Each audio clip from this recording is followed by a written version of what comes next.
이 영상은 2014년 5월 17일 당시 미 합중국 특전사 사령관 미 해군 맥레이븐 대장이 그의 무교인 텍사스대학교 졸업식에서 연설한 졸업생들을 위한 격려사 중 일부입니다. 연설에 들어가면서 여러분이 세상을 변화시키고 싶다면 아침에 일어나 여러분 스스로 이불 깨는 작은 것부터 제대로 이루면서 하루를 시작하라고 합니다. If you want to change the world, start off by making your bed. If you make your bed every morning, you will have accomplished the first task of the day. It will give you a small sense of pride, and it will encourage you to do another task, and another, and another. And by the end of the day, that one task completed will have turned into many tasks completed.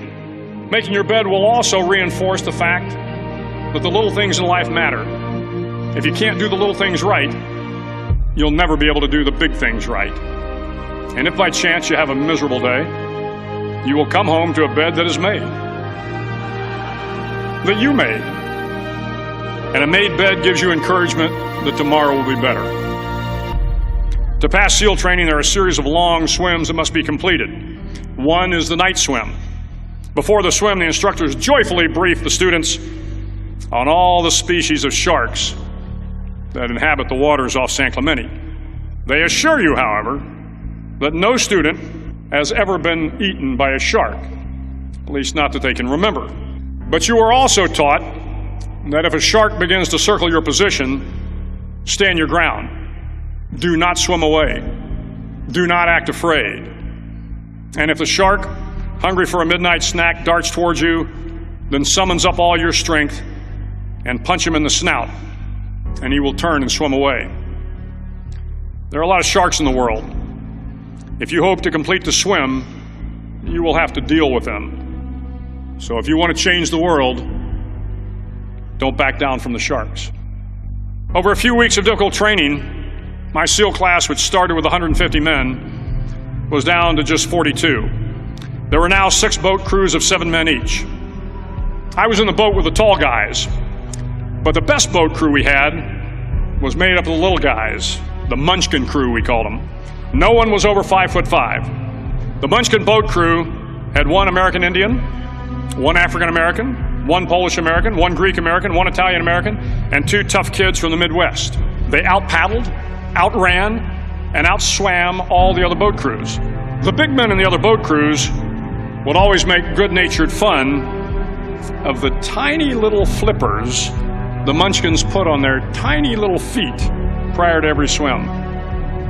But somehow these little guys from every corner of the nation and the world always had the last laugh, swimming faster than everyone and reaching the shore long before the rest of us.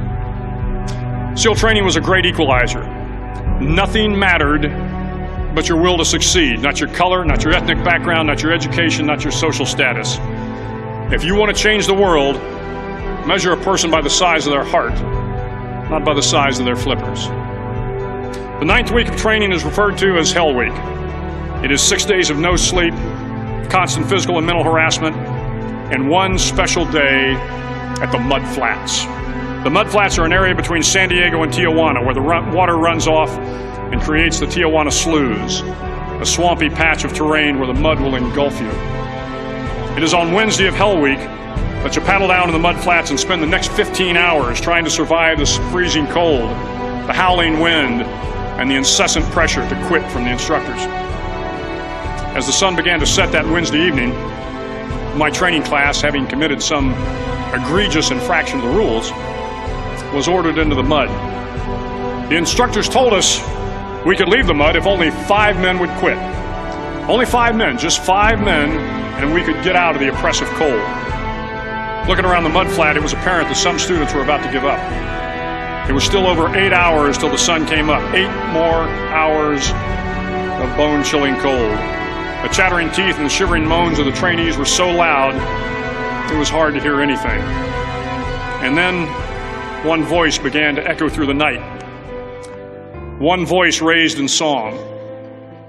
The song was terribly out of tune, but sung with great enthusiasm.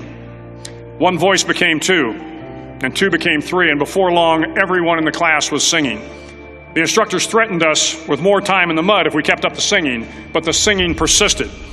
And somehow the mud seemed a little warmer, and the wind a little tamer, and the dawn not so far away. If I have learned anything in my time traveling the world, it is the power of hope. The power of one person, a Washington, a Lincoln, King, Mandela, and even a young girl from Pakistan, Malala. One person can change the world by giving people hope. So if you want to change the world, start each day with a task completed. Find someone to help you through life. Respect everyone. Know that life is not fair and that you will fail often. But if you take some risks, step up when the times are the toughest, face down the bullies, lift up the downtrodden, and never ever give up.